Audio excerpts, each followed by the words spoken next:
কখনো ধীর কখনো চঞ্চল বয়ে চলে নিরবধি। পাখির কুজন কিশোরের হাসি মেশে তার কলধ্বনি। কুলে দোলে কাশফুল বকুলের সুবাস ভাসে। নীলাকাশের ছায়া এসে তার বুকে রঙিন হাসে। কপোতাক্ষ তুমি কবির স্বপ্ন মহাকবির স্মৃতি। তোমার স্রোতে বয়ে চলে ইতিহাসের চিরপ্রীতি।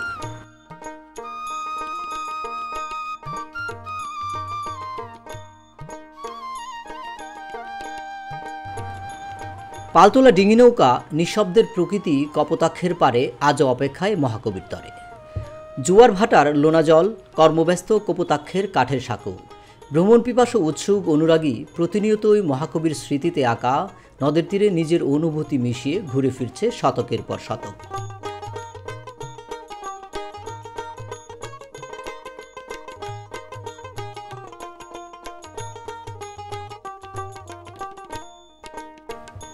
বাংলা সাহিত্যের আধুনিক কবি দুই বাংলার মহাকবি মাইকেল মধুসূদন দত্তের জন্ম যশোর জেলার কেশবপুরের কপোতাক্ষর তীরে সাগরদাড়ি গ্রামে।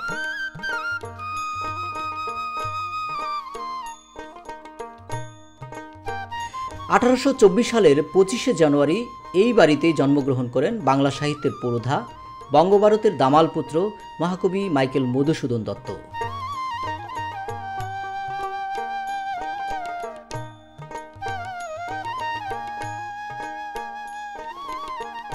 পিতা রাজনারায়ণ দত্ত ছিলেন কলকাতার দেওয়ানি আদালতের একজন নামকরা উকিল এবং যশোরের কেশবপুরের জমিদার।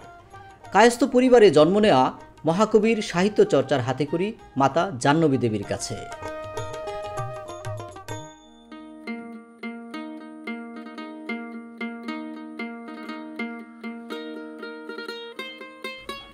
সাগরদাড়ির কপোতাক্ষের কুল ঘেঁষে কায়স্থ জমিদার রাজনারায়ণ দত্তের বাড়ি 18 শতকের হলেও আজও সজীব দৃঢ়তায় দণ্ডায়মান।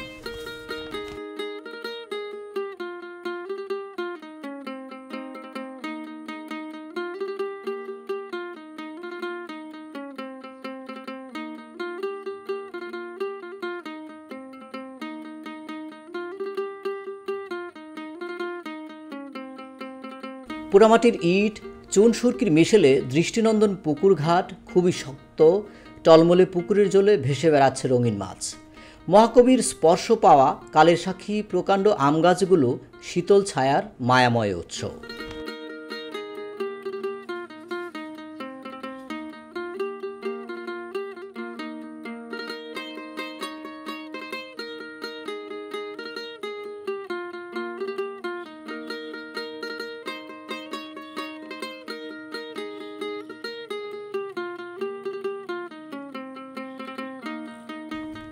উত্তর পশ্চিমে লম্বালম্বী বসতবাড়ি কবির পৈতৃক বসতি ঘর। পশ্চিমে বারান্দা সমেত বিশাল দলিজার ঘরটি কাছারি ঘর। রাজনারায়ণ দত্তের দাপ্তরিক হিসেব কিতাব এখানে সংরক্ষিত থাকত।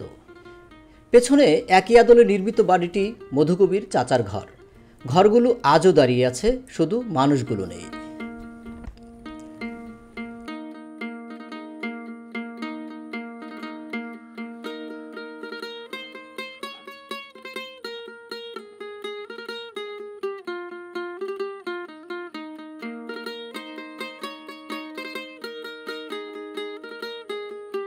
মাইকেল মধুসূদন দত্তের পিতা রাজনারায়ণ দত্ত একজন শৌখিন মানুষ ছিলেন।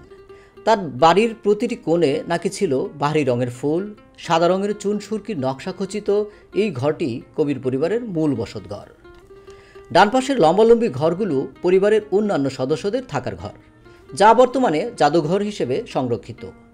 কবি পরিবারের ব্যবহার্য বিভিন্ন তৈজস এখানে যত্ন করে রক্ষিত আছে।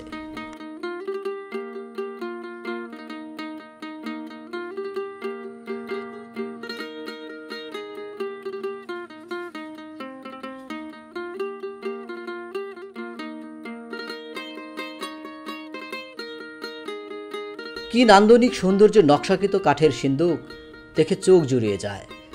কবি ও কবির পরিবারের ব্যবহৃত খাট, কাপড় রাখার আলনা, টেবিল, লোহার সিন্দুক দেখতে দেখতে আপনি আবেগতাড়িত হয়ে যাবেন।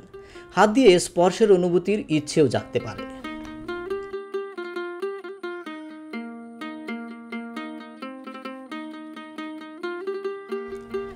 বসতবাড়ির প্রতিটি আসবাবপত্র কবির উপস্থিতির অনুভূতি এনে দেয়। দেয়ালগুলিতে মহাকবির বিভিন্ন অর্জন, বিভিন্ন দেশ ভ্রমণ ও অবস্থানের ফটোচিত্র টানানো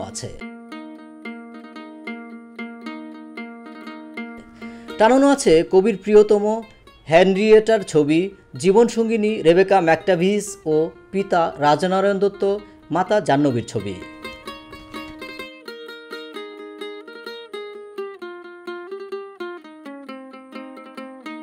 দত্তবাড়ির বসতঘরের উত্তর কোণে চিহ্নিত আছে মহাকবির প্রসূতি স্থান। বাংলা সাহিত্যের অমিত্রাক্ষর ছন্দের স্রষ্টা, ক্ষণজন্মা কবির জন্ম সোনার চামিচ মুখে নিয়ে হলেও জীবন সায়াহ্ন কেটেছে তার বিখেরির মতো।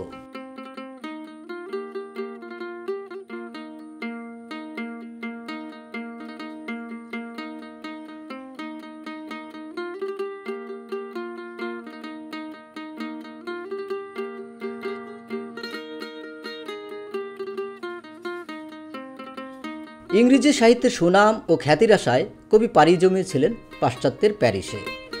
প্রেমের মুহে হয়েছিলেন ধর্মান্তরিত। ইংরেজি সাহিত্যে সফলতার জায়গা করতে না পেরে ফিরে এসেছিলেন বাংলা সাহিত্যে। তার শ্রেষ্ঠ কীর্তি অমিত্রাক্ষর ছন্দে রচিত মহাকাব্য মেঘনাদবধ কাব্য তাকে দিয়েছে মহাকবির মুকুট।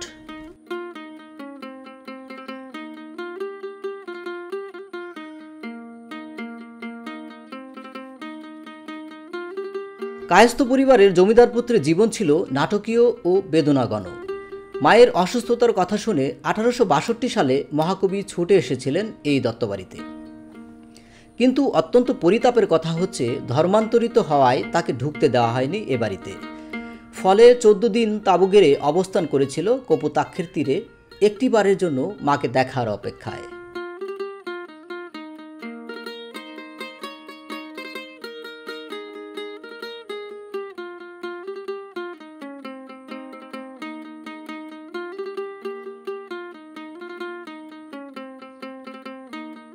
কিন্তু তাকে ব্যর্থ হয়ে কলকাতায় ফিরে যেতে হয়।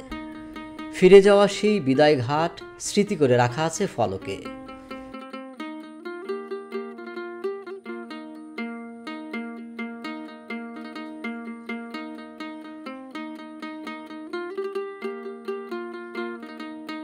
বিলেত থেকে আইনের উপর ব্যারিস্টারি পড়া, বাংলা ইংরেজি ভাষাসহ 12টি ভাষায় পারদর্শী তুখোড় মেধাবী কবি মাইকেল মধুসূদন জীবন সায়াহ্নে ছিল বড় একা। 1873 সালের 26শে জুন প্রিয়তমা স্ত্রীও তাকে একা ফেলে চলে যায় পৃথিবী থেকে। কাকতালীয়ভাবে 3 দিন পর 29শে জুন 1873 সালে কলকাতার আলিগড়ে একটি হাসপাতালে অত্যন্ত অর্থকষ্টে ভিখারি দশায় পরলোক গমন করেন বাংলা সাহিত্যের এই পুরোধা। মাত্র 49 বছরের জীবনে কবি যেসব সৃষ্টি রেখে গেছেন, যতদিন বাংলা কাব্য টিকে থাকবে বেঁচে থাকবে কবির অসাধারণ সৃজনশীল সৃষ্টি।